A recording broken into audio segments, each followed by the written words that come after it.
Hello everyone. In today's class we will be learning about bond valuation. So last class ಅಲ್ಲಿ ನಾವು stock valuation ಮಾಡಿದ್ವಿ ಅಲ್ವಾ. So next ಈಗ ನಾವು bond valuation ಮಾಡ್ತಾ ಇದ್ದೀವಿ. ಇದು ನಿಮ್ಮ ಕ್ಯಾಪಿಟಲ್ ಮಾರ್ಕೆಟ್ ಇನ್ಸ್ಟ್ರೂಮೆಂಟ್ಸ್ನ ಫಸ್ಟ್ ಮಾಡ್ಯೂಲ್ಗೆ ಸೇರುತ್ತೆ. ಸೊ ನಾವು when we are dealing with bond valuation for calculation purpose debentures and bonds are same. So ನಿಜವಾಗ್ಲೂ ಕೂಡ ಡಿಬೆಂಚರೇ ಬೇರೆ ಬಾಂಡೇ ಬೇರೆ. Debenture is a document which acknowledges a debt. So ಒಂದು ಸಾಲವನ್ನು ತಗೊಂಡಿದ್ದೀವಿ ಅಂತ ಇರುವಂತಹ document.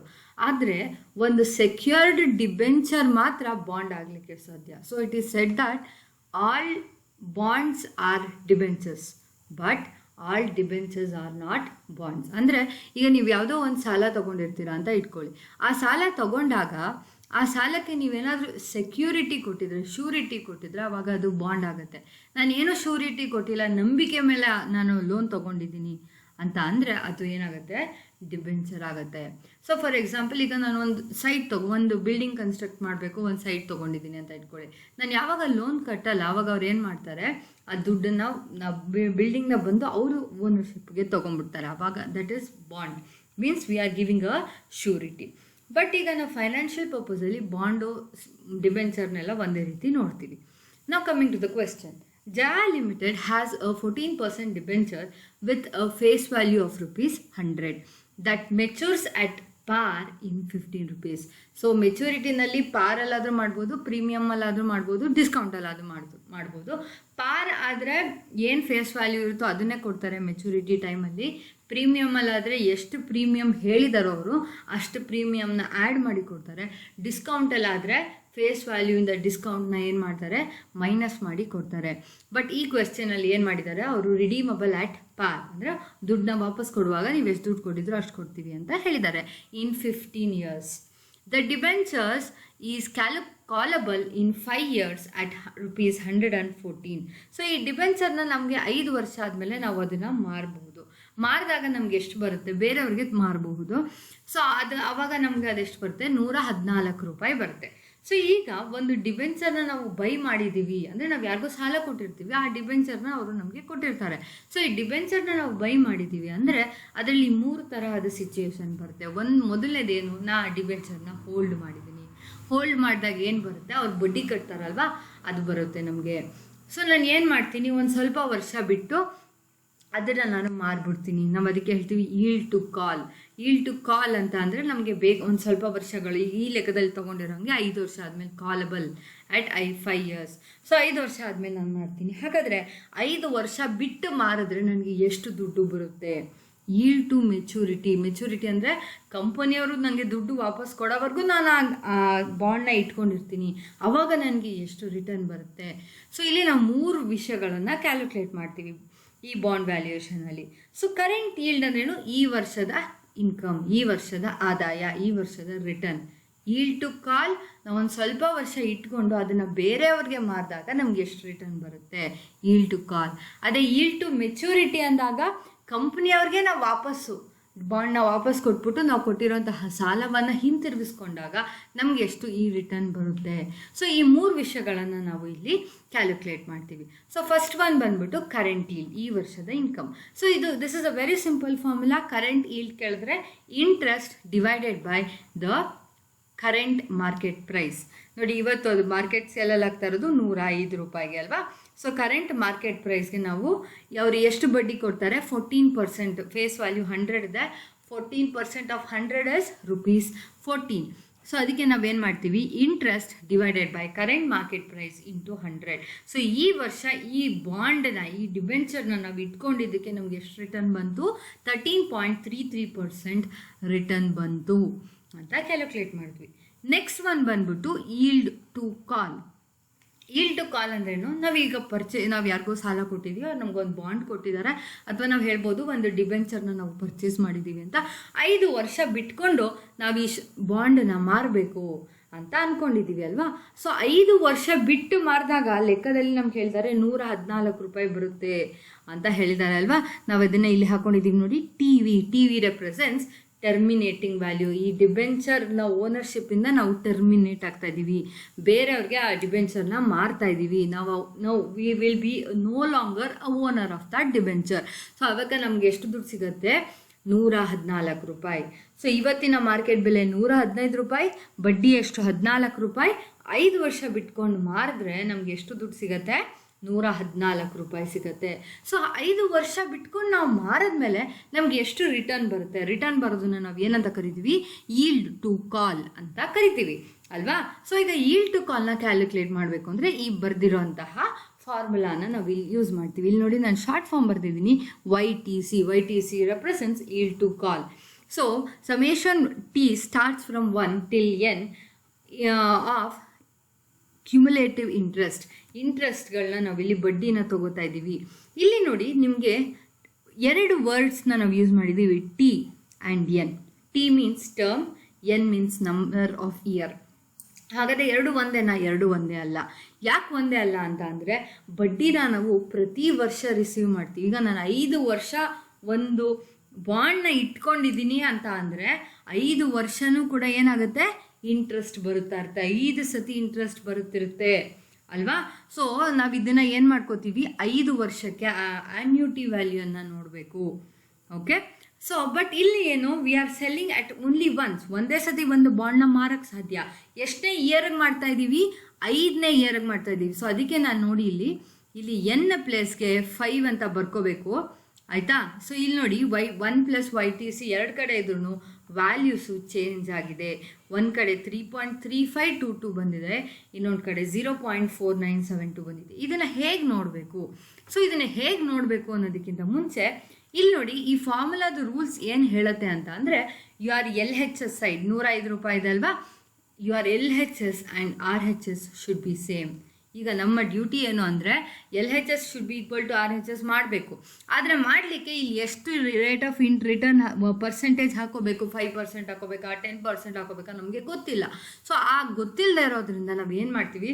In order to equate LHS into RHS, we are going for using present value tables. ಆಯಿತಾ? ಪ್ರೆಸೆಂಟ್ ವ್ಯಾಲ್ಯೂ ಟೇಬಲ್ಸ್ನ ನಾವು ಯೂಸ್ ಮಾಡಬೇಕು. ಸೊ ಪ್ರೆಸೆಂಟ್ ವ್ಯಾಲ್ಯೂ ಟೇಬಲ್ಸ್ನ ನಾನು ನಿಮಗೆ ಅಟ್ಯಾಚ್ ಮಾಡಿದ್ದೀನಿ ನೋಟ್ಸ್ ಜೊತೆ. I just show you here. ಈಗ ನೋಡಿ, ನಾನು ನಿಮ್ಗೆ ಹೇಳಿದೆ ಒಂದೇ ಸತಿ ಒಂದು ಬಾಂಡನ್ನ ಮಾರೋದಕ್ಕೆ ಸಾಧ್ಯ ಆಯಿತಾ? ಸೊ ಅದಕ್ಕೆ ನಾವೇನು ಮಾಡಿದ್ವಿ? ಇಲ್ಲಿ ವಿ ಹ್ಯಾವ್ ಅಸ್ಯೂಮ್ಡ್. ಎಸ್, ನಾವು ಕಮಿಂಗ್ ಟು ದಿಸ್ ಕ್ವೆಶ್ಚನ್. ಈಗ ನಮಗೆ ಎಷ್ಟು ಪರ್ಸೆಂಟೇಜ್ ಹಾಕೊಂಡ್ರೆ LHS will be equal to RHS? ಇಲ್ಲಿ ನೋಡಿ ನಾವು ಈಕ್ವೇಟ್ ಮಾಡಬೇಕಲ್ವಾ? LHS should be equal to RHS. ಎಷ್ಟು ಪರ್ಸೆಂಟ್ ಹಾಕೋಬೇಕು ನಮಗೆ ಗೊತ್ತಿಲ್ಲ. ಸೊ ಗೊತ್ತಿಲ್ಲದೆ ಇರೋದ್ರಿಂದ ನಾನೇನು ಮಾಡಿದ್ದೀನಿ? 15% ಅಂತ ಅಸ್ಯೂಮ್ ಮಾಡ್ಕೊಂಡಿದ್ದೀವಿ. ನೀವು 20% ಅಂತನಾದರೂ ಅಸ್ಯೂಮ್ ಮಾಡ್ಕೋಬೋದು, 18% ಅಂತನಾದರೂ ಅಸ್ಯೂಮ್ ಮಾಡ್ಕೋಬೋದು. ಆದರೆ ಲಾಸ್ಟ್ ಸ್ಟೆಪ್ಪಲ್ಲಿ ಏನಾಗುತ್ತೆ? ಆನ್ಸರು ಒಂದೇ ಬರುತ್ತೆ. ಸೊ ಇಂಟ್ರಾಪೊಲೇಷನ್ ಮೆಥಡಲ್ಲಿ ನೀವು ಸ್ಟ್ಯಾಟಿಸ್ಟಿಕ್ಸಲ್ಲಿ ನೋಡಿದ್ದೀರಲ್ವಾ? The same method is used here also. So IRR ಅಲ್ಲೂ ಯೂಸ್ ಮಾಡ್ತೀರಾ, ಇಂಟ್ರಾಪೊಲೇಷನಲ್ಲೂ ಯೂಸ್ ಮಾಡ್ತೀರಾ ಸ್ಟ್ಯಾಟಿಸ್ಟಿಕ್ಸಲ್ಲಿ ಅಲ್ವಾ? ಸೊ ಅದೇ ಮೆಥಡ್ನ ನಾನಿಲ್ಲಿ ಯೂಸ್ ಮಾಡಿರೋವಂತಹದ್ದು. ಸೊ ಈಗ ನೀವು ಏನು ಮಾಡಬೇಕು ಅಂದರೆ ಪ್ರೆಸೆಂಟ್ ವ್ಯಾಲ್ಯೂ ಟೇಬಲ್ಸ್ನ ನೋಡಬೇಕು. ವೆರಿ ಇಂಪಾರ್ಟೆಂಟ್ ಪಾಯಿಂಟ್ ಏನು ಅಂತ ಅಂದರೆ, ಇಲ್ಲಿ ನೋಡಿ ಫಸ್ಟ್ ಪಾರ್ಟ್ ಈ ಇಂಟ್ರೆಸ್ಟ್ ವ್ಯಾಲ್ಯೂ ಕ್ಯಾಲ್ಕುಲೇಷನ್ ಇದೆ ಅಲ್ವಾ? ಇದ್ರದ್ದು ವ್ಯಾಲ್ಯೂ ಕಂಡುಹಿಡಿಯೋದಕ್ಕೆ ನಾವು ಆನ್ಯೂಟಿ ಟೇಬಲ್ನ ನೋಡ್ತೀವಿ. ಇದನ್ನು ಟರ್ಮಿನೇಟಿಂಗ್ ವ್ಯಾಲ್ಯೂ T ವ್ಯಾಲ್ಯೂ ಕಂಡುಹಿಡಿಯೋದಕ್ಕೆ ಯಾವ ಟೇಬಲ್ ನೋಡಬೇಕು? ಆನ್ಯೂಟಿ ಟೇಬಲ್ ನೋಡಬೇಕು. ಅದೇ ರೀತಿ N ವ್ಯಾಲ್ಯೂ ಕಂಡುಹಿಡಿಯೋಕ್ಕೆ ಪ್ರೆಸೆಂಟ್ ವ್ಯಾಲ್ಯೂ ಟೇಬಲ್ ನೋಡಬೇಕು. It's a very important point which you have to remember. That is T value ನೋಡಲಿಕ್ಕೆ ಆನ್ಯೂಟಿ ಟೇಬಲ್ ನೋಡಬೇಕು, N ವ್ಯಾಲ್ಯೂ ನೋಡಲಿಕ್ಕೆ ಪ್ರೆಸೆಂಟ್ ವ್ಯಾಲ್ಯೂ ಟೇಬಲ್ನ ನೋಡಬೇಕು. ನಾವು let us see the tables. ಈಗ ನೋಡಿ ಇಲ್ಲಿ ನಾನು 15% ಅಸ್ಯೂಮ್ ಮಾಡ್ಕೊಂಡಿದ್ದೀನಿ ಅಲ್ವಾ? 5th ಇಯರ್ 15%ಗೆ ಆನ್ಸರ್ ಏನಿದೆ? 0.4972. Can you see this here? Yes, 0.4972. ನೋಡಿ ಇಲ್ಲಿ ಅದೇ ಆನ್ಸರ್ನ ಬರೆದಿದ್ದೀನಿ. ಇದನ್ನು ಯಾವ ಟೇಬಲ್ ನೋಡಿ ಮಾಡಿದ್ದೀನಿ? ಪ್ರೆಸೆಂಟ್ ವ್ಯಾಲ್ಯೂ ಟೇಬಲ್ನ ನೋಡಿ ಮಾಡಿದ್ದೀನಿ. ಅದೇ ರೀತಿ ಇಲ್ಲಿ 15% 5 ಇಯರ್ಸ್ಗೆ ನೋಡಬೇಕು. ಅದಕ್ಕೆ ನಾವೀಗ ಆನ್ಯೂಟಿ ಟೇಬಲ್ನ ನೋಡೋಣ. 15% 5 ಇಯರ್ಸ್, ರೈಟ್? ನೋಡಿ 3.3522 ಬಂದಿದೆ, ಕಾಣಿಸ್ತಾ? ಸೊ ಇಲ್ಲಿ ನೋಡಿ 3.3522. ಇದಕ್ಕೆ ಆನ್ಯೂಟಿ ಟೇಬಲ್ಸ್ನ ನೋಡಿದ್ದೀನಿ, ಇದಕ್ಕೆ ಪ್ರೆಸೆಂಟ್ ವ್ಯಾಲ್ಯೂ ಟೇಬಲ್ಸ್ನ ನೋಡಿ ನಾನು ಇದನ್ನು ಫಸ್ಟ್ 14 × 3.3522 ಮಾಡ್ಕೋಬೇಕು. ಆಮೇಲೆ 114 × 0.4972 ಮಾಡಿದ್ರೆ ನಿಮಗೆ ಆನ್ಸರ್ ಏನು ಬರುತ್ತೆ? 103.61. ಆನ್ಸರ್ ಬಂತು. ನಾವು ಈಗ ನೆಕ್ಸ್ಟ್ ಅಸಂಪ್ಷನ್ ಏನು ಅಂತ, ಸಿನ್ಸ್ ದ ವ್ಯಾಲ್ಯೂ ಒಬ್ಟೈನ್ಡ್ ನಮಗೆ ಆನ್ಸರ್ ಎಷ್ಟು ಬರಬೇಕು? LHS 105 ಇದೆ ಅಲ್ವಾ, ಇಲ್ಲಿ 105 ಇದೆ, ಇದು ಟೋಟಲ್ ಆನ್ಸರು ನಮಗೆ 105 ಬರಬೇಕು. ಅದರಲ್ಲಿ ನಮ್ಗೆ ಆನ್ಸರ್ ಎಷ್ಟು ಬಂತು? 103 ರೂಪಾಯಿ ಬಂತು. Since the value obtained is lower than current market price of 105, a lower discount rate is to be tried again. ಆಯಿತಾ? ಸೊ ಇದಕ್ಕೆ ನಾವು ಟ್ರಯಲ್ ಆ್ಯಂಡ್ ಎರರ್ ಮೆಥಡ್ ಅಂತ ಕರಿತೀವಿ ಅಲ್ವಾ. ಸೊ ನಾವೀಗ ಏನು ಮಾಡ್ತಾ ಇದ್ದೀವಿ ಅಂದರೆ, ನಮಗೇನಾದರೂ ಆನ್ಸರು 108 ರೂಪೀಸ್ ಬಂದಿತ್ತು ಅಂತ ಇಟ್ಕೊಳ್ಳಿ. ಅವಾಗ ನಾವು ಏನು ಮಾಡ್ತಾ ಇದ್ವಿ, 108 ರೂಪೀಸ್ ಬಂದಿರೋದು ಈಗ ನಮಗೆ 105 ರೂಪೀಸ್ ಬರಬೇಕಾಗುತ್ತೆ. ಇಲ್ಲಿ ನೋಡಿ, since the value obtained is lower than the current market price 105, lower discount rate. ನಮಗೆ ಆನ್ಸರ್ ಏನಾದರೂ 105 ರೂಪಾಯಿಗಿಂತ ಕಡಿಮೆ ಬಂದರೆ ಲೋವರ್ ಡಿಸ್ಕೌಂಟ್ ರೇಟ್ ಹೋಗಬೇಕು. ಆನ್ಸರ್ ಏನಾದರೂ ರಿಕ್ವೈರ್ಡ್ ಆನ್ಸರ್ಗಿಂತ ಜಾಸ್ತಿ ಬಂದರೆ we have to go for 108 rupees ಅಲ್ವಾ. ಸೊ ಈಗ ನಾವು 108 ರೂಪೀಸ್ ಆನ್ಸರ್ ಬಂದಿದ್ದರೆ ಹೈಯರ್ ಡಿಸ್ಕೌಂಟ್ ರೇಟ್ಗೆ ಹೋಗ್ತಿದ್ವಿ, ಯಾಕೆಂದರೆ ನಮಗೆ ಬೇಕಾಗಿದ್ದು 105 ಓನ್ಲಿ, ರೈಟ್. ಸೊ ನಾವೀಗ ಏನು ಮಾಡ್ತೀವಿ, ಆನ್ಸರ್ ಲೋವರ್ ಬಂದಿದೆ, ಅದಕ್ಕೆ ಇನ್ನೊಂದು ಲೋವರ್ ಡಿಸ್ಕೌಂಟ್ ರೇಟ್ನ ನೋಡ್ತಾ ಇದ್ದೀನಿ. ಸೊ 14% ಅಸ್ಯೂಮ್ ಮಾಡಿಕೊಂಡು ಸೇಮ್ ಅದೇ ರೀತಿ ಟೇಬಲ್ನ ನೋಡಿದೆ. ಇದಕ್ಕೆ ಆನ್ಯೂಟಿ ವ್ಯಾಲ್ಯೂ ಮತ್ತು ಇದಕ್ಕೆ present value table same for 14% 5 years. ಇದನ್ನು ಆನ್ಯೂಟಿ ಟೇಬಲಲ್ಲಿ ನೋಡಿ, 14% 5 years. ನಾವು let us see this. 14% 5 years ಮಾಡಿದ್ರೆ 3.4331 ಬಂದಿದೆ ಅಲ್ವಾ, 4331 ಇದೆ. ಅದೇ ಥರ ಪ್ರೆಸೆಂಟ್ ವ್ಯಾಲ್ಯೂ ಟೇಬಲ್ನ ನೋಡಿ, 14% 5 years 0.5194 ಇದೆ. ಸೊ ಇದನ್ನು ನಾವಿಲ್ಲಿ ಸಬ್ಸ್ಟಿಟ್ಯೂಟ್ ಮಾಡಿದಾಗ ನಮಗೆ ಆನ್ಸರ್ ಏನಾಯಿತು, ಜಾಸ್ತಿ ಬಂತು.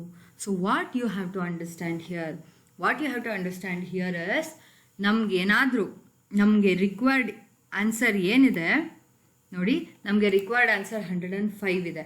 ಸೊ ಒಂದು ಲೋವರ್ ಆನ್ಸರ್ ತೊಗೊಂಡಿರಬೇಕು, ಇನ್ನೊಂದು ಹೈಯರ್ ಆನ್ಸರು ಬಂದಿರಬೇಕು. ಒಂದು ಲೋವರ್ ವ್ಯಾಲ್ಯೂ ಬಂದಿರಬೇಕು, ಇನ್ನೊಂದು ಹೈಯರ್ ವ್ಯಾಲ್ಯೂ ಬಂದಿರಬೇಕು. ಆವಾಗಲೇ ಕೂಡ ನಾವು ಇಂಟರ್ಪೊಲೇಷನ್ನ ಎಕ್ಸಿಕ್ಯೂಟ್ ಮಾಡಲಿಕ್ಕೆ ಸಾಧ್ಯ. ಸೊ ಈ ಲೆಕ್ಕನ ನಾವು ನೆಕ್ಸ್ಟು ಇಂಟರ್ಪೊಲೇಷನ್ಗೆ ಯೂಸ್ ಮಾಡ್ಕೊಂಡ್ವಿ. ಇಂಟರ್ಪೊಲೇಷನ್ಗೆ ಏನು ಫಾರ್ಮುಲಾ ಏನು ಅಂದರೆ, lower discount rate plus value at lower discount rate, value at lower discount rate minus market price divided by value at lower discount rate minus value at higher discount rate into higher discount rate minus lower discount rate. ಈ ಫಾರ್ಮುಲಾನ ನಾವಿಲ್ಲಿ substitute ಮಾಡಿದ್ದೀವಿ. 14% is the lower discount rate, LDR ಅಲ್ವಾ. Next value at lower discount rate ಎಷ್ಟು ಬಂದಿದೆ, 14% ಹಾಕೊಂಡಾಗ ನಮ್ಗೆ answer 107.24 ಬಂದಿದೆ. ಅದನ್ನು ನಾವು ನ್ಯೂಮರೇಟರ್ ಮತ್ತು ಡಿನಾಮಿನೇಟರಲ್ಲಿ ಹಾಕೊಂಡಿದ್ದೀವಿ. ಮೈನಸ್ ಮಾರ್ಕೆಟ್ ಪ್ರೈಸ್, ಇವತ್ತಿನ ಮಾರ್ಕೆಟ್ ಬೆಲೆ ಎಷ್ಟು, 105 ರೂಪಾಯಿ, ಮೈನಸ್ ಹೈಯರ್ ಡಿಸ್ಕೌಂಟ್ ರೇಟ್ದ ಆನ್ಸರು 103.61 ಬಂದಿತ್ತು. ಅದನ್ನು ಹಾಕ್ಕೊಂಡು ಸಬ್ಸ್ಟಿಟ್ಯೂಟ್ ಮಾಡಿದ್ದೀವಿ. 15 minus 14 is 1. If we subtract this, we'll get the answer as 2.24 divided by 3.63. So first ಇವೆರಡನ್ನು ಸಿಂಪ್ಲಿಫೈ ಮಾಡ್ತೀರಾ. 2.24 divided by 3.63 into 1 ಮಾಡಿದಾಗ 0.62 ಬರುತ್ತೆ. Since these are in the brackets, you have to simplify it first. So final answer ಎಷ್ಟು ಬಂತು, 14.62 ಬಂತು. ಅಂದರೆ 5 ವರ್ಷ ಬಿಟ್ಕೊಂಡು ನಾವು ಮಾರಿದಾಗ ನಮಗೆ ಬರುವಂತಹ ರಿಟರ್ನ್ ಎಷ್ಟು, 14.62. Next, yield to maturity. So this is the last concept in your bond valuation. yield to maturity. ಏನಿದು yield to maturity ಅಂದರೆ, ಕಂಪನಿಯವರು ದುಡ್ಡನ್ನ ವಾಪಸ್ ಕೊಡುವವರೆಗೂ ನಾವು ಇಟ್ಕೊಂಡಿರ್ತೀವಿ ಅಲ್ವಾ. ಸೊ ಈ ಲೆಕ್ಕದಲ್ಲಿ ಎಷ್ಟು ವರ್ಷ ಕಂಪನಿಯವರು ದುಡ್ಡನ್ನ ಸಾಲ ಇಸ್ಕೊಂಡಿದ್ದಾರೆ ನಮ್ಮ ಹತ್ರ, they have taken it for 15 years. Can you see this here? Yes, it is 15 years. So 15 ವರ್ಷ ನಾವು ಏನು ಮಾಡ್ತೀವಿ, ಈ ಬಾಂಡನ್ನ ಇಟ್ಕೋತೀವಿ, yield to maturity ಅಲ್ವಾ. ಸೊ ಈ ಬಾಂಡ್ನ ಇಟ್ಕೊಂಡಾಗ ಇಲ್ಲಿ ನೋಡಿ, n is equal to 15. Again in the same method, ನಾ ಲಾಸ್ಟ್ ಪ್ರಾಬ್ಲಮಲ್ಲಿ ಏನು ಹೇಳಿದ್ನೋ, LHS is equal to RHS ಮಾಡಬೇಕೀಗ ನಾವು ತಿರ್ಗಾ. ಅವಾಗ ನಾವೇನು ಮಾಡ್ತೀವಿ, ಫಸ್ಟ್ ಇಂಟ್ರೆಸ್ಟ್ಗೆ ಯಾವಾಗಲೂ ಆನ್ಯೂಟಿ ಟೇಬಲ್ನ ನೋಡ್ತೀವಿ, ಇದಕ್ಕೆ ಪ್ರೆಸೆಂಟ್ ವ್ಯಾಲ್ಯೂ ಟೇಬಲ್ನ ನೋಡ್ತೀವಿ. ಸೊ ನಾನೇನು ಮಾಡಿದೆ, ಅಗೈನ್ ಐ ಹ್ಯಾವ್ ಅಸ್ಯೂಮ್ಡ್, ಈಗ ನಾನು ನಿಮ್ಗೆ ಹೇಳಿದ್ದೆ ಅಲ್ವಾ, ಇಂಟ್ರೆಸ್ಟ್ಗೆ ಯಾವಾಗಲೂ ಫಸ್ಟ್ ವ್ಯಾಲ್ಯೂಗೆ ಯಾವಾಗಲೂ ಆನ್ಯೂಟಿ ಟೇಬಲ್ನ ನೋಡಬೇಕು. 15% ಫಾರ್ 15 years, ಯಾಕೆಂದರೆ ಅವ್ರು ತೊಗೊಂಡಿರೋ ಟೈಮ್ ಎಷ್ಟು, 15 ವರ್ಷ. ನೋಡಿ, 5.8474 ಫಾರ್ 15%. ಗೊತ್ತಾಯ್ತಾ ನಿಮಗಿಲ್ಲಿ? ಸೊ ಅದನ್ನು ನಾವೀಗ ಇಲ್ಲಿ ಸಬ್ಸ್ಟಿಟ್ಯೂಟ್ ಮಾಡ್ಕೊಂಡ್ವಿ. ಇಂಟು 0.1229. 1229 ಎಲ್ಲಿ ಬಂತು? ಪ್ರೆಸೆಂಟ್ ವ್ಯಾಲ್ಯೂ ಟೇಬಲಲ್ಲಿ ಬಂತು. 15% ಫಾರ್ 15 years 0.1229. ಸೊ ಇದನ್ನು ಹಾಕ್ಕೊಂಡು ಫರ್ದರ್ ಸಿಂಪ್ಲಿಫೈ ಮಾಡ್ತೀರಾ. 14 ಇಂಟು 5.8474 ಇಸ್ 81.86. 100 into 0.1229 is 12.29. ಇವೆರಡನ್ನ ಆ್ಯಡ್ ಮಾಡಿದಾಗ 94.15 ಬರುತ್ತೆ. ಅದೇ ರೀತಿ ನೀವೇನು ಮಾಡ್ತೀರಾ? ಎಸ್, ನಮಗೆ ಬೇಕಾಗಿರೋ ಆನ್ಸರ್ ಎಷ್ಟು? 105. ಬಂದಿದ್ದ ಆನ್ಸರ್ ಎಷ್ಟು? 94 ಅಲ್ವಾ? ಕಡಿಮೆ ಬಂತು. ಸೊ ನಮಗೀಗ ಕಡಿಮೆ ಬಂದಿರೋದ್ರಿಂದ ಆನ್ಸರ್ ಏನು ಮಾಡಬೇಕು? ಇನ್ನೂ ಕಡಿಮೆ ಡಿಸ್ಕೌಂಟ್ ರೇಟ್ನ ತೊಗೋಬೇಕು. So I have assumed it as 13%. ಆಯಿತಾ? 13% ಯಾವಾಗಲೂ ನಾವು ಇಂಟರ್ಪೊಲೇಷನ್ ಮೆಥಡ್ನ ಯೂಸ್ ಮಾಡಬೇಕು ಅಂದರೆ ನೀವು 2 ಪಾಯಿಂಟ್ನ ಅರ್ಥ ಮಾಡ್ಕೊಳ್ಳೇಬೇಕು. ಒಂದು ಆನ್ಸರು ಏನಾಗಬೇಕು? ನಮಗೆ ರಿಕ್ವೈರ್ಡ್ ವ್ಯಾಲ್ಯೂಗಿಂತ ಜಾಸ್ತಿ ಬಂದಿರಬೇಕು. ಇನ್ನೊಂದು ಆನ್ಸರು ರಿಕ್ವೈರ್ಡ್ ವ್ಯಾಲ್ಯೂಗಿಂತ ಕಡಿಮೆ ಬಂದಿರಬೇಕು. ಸೊ ಅದಕ್ಕೆ ನಾನು 13% ಹಾಕ್ಕೊಂಡು ಇದಕ್ಕೆ ಆನ್ಯೂಟಿ ವ್ಯಾಲ್ಯೂ ಟೇಬಲ್ ನೋಡಿದ್ದೀನಿ, ಮತ್ತು ಇದಕ್ಕೆ ಯಾವ್ದು ನೋಡಿದ್ದೀನಿ? Present value table. So 13% for 15 years is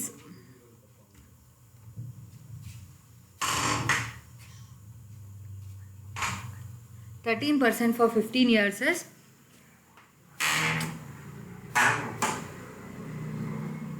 13% for 15 years is 6.4624. So 6.4624ನ ನಾನು ಹಾಕೊಂಡು ಮಲ್ಟಿಪ್ಲೈ ಮಾಡಿದ್ದೀನಿ. ಅದೇ ರೀತಿ ಆನ್ಯೂಟಿ ಟೇಬಲ್ನ ನೋಡಿದಾಗ